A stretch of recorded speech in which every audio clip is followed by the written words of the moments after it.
thing on? I always have to check if it's on. It should say something like, "Hello, I've begun recording." It should say something like that because I always have to do this.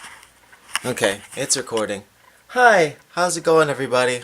I am another failing millennial, and I just wanted to make a quick video today about reflection and the importance of reflection.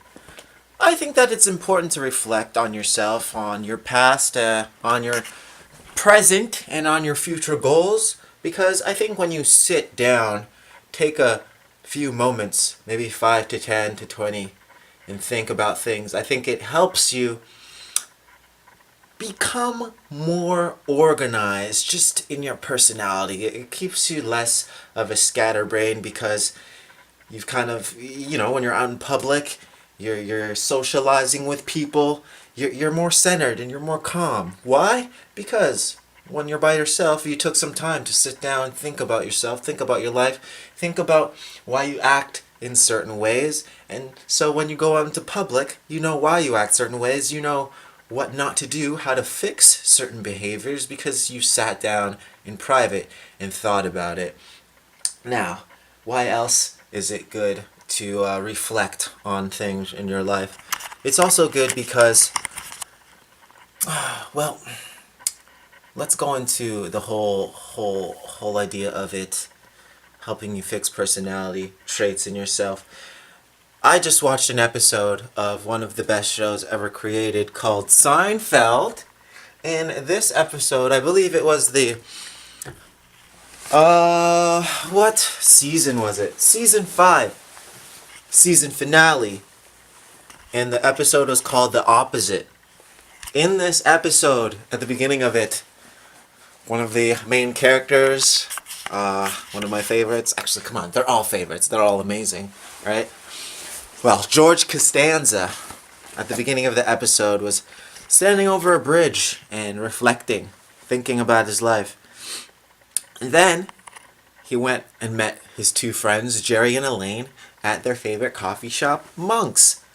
And they noticed when George arrived that he wasn't all there.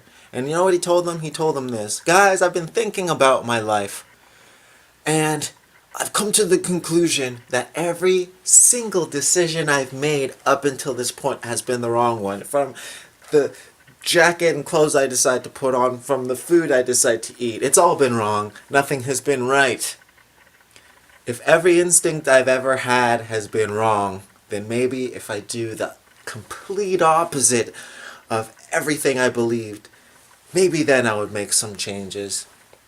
And I gotta tell you, in the episode, if you haven't seen it, you should watch it. I don't know why you're not watching Seinfeld. If you're not watching Seinfeld, you're crazy. In the episode, he starts doing everything the opposite that he would usually do. He does the opposite.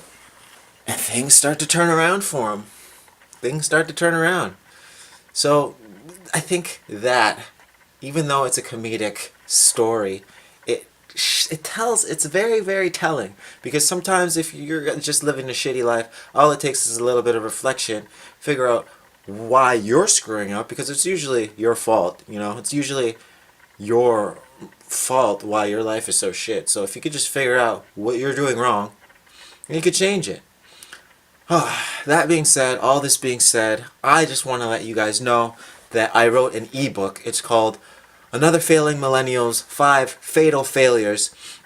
And it's just about me delving into 5 of the biggest mistakes I've ever made in my life. Well, mistakes, failures, whatever. No regrets, But 5 biggest mistakes I've made in my past. I go back into them. I tell you what they are.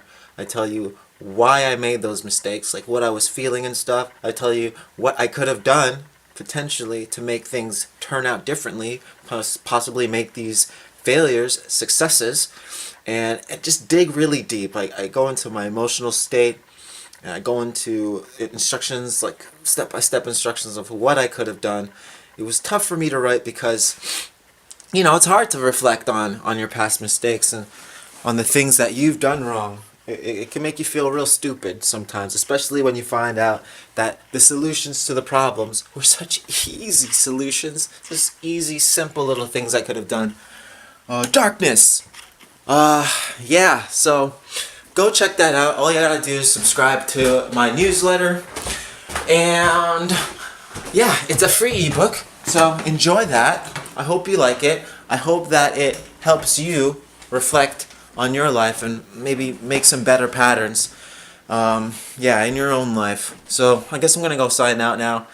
I'm gonna go have a little morning blaze and then take a shower and then get to work. Anyway, I'll see you guys later. This has been another Failing Millennial. Peace out!